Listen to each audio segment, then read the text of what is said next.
guys, so ngayon it's a day off. So, bumibili kami ng mga kailangan namin. Ito yung kinuha ko, orange and cucumber. Tapos ngayon kuha ako ng lemon for juice. Gagawin ko siya ng juice na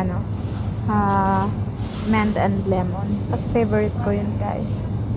Ayan. So, ayan. Sige, papa tayo ng iba. Ayan. So, kumuha ako ng burger bun kasi meron pa tayong burger patties. Tapos chicken. Tapos egg. So, yan. Bread.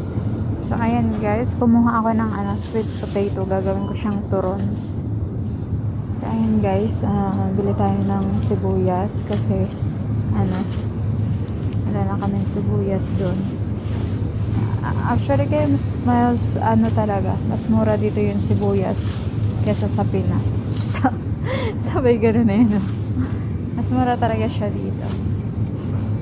Ayan. Kasi Ramadan, hindi kami masyado nagluluto kasi marami binibigay na pagkain. So, ayan siya guys.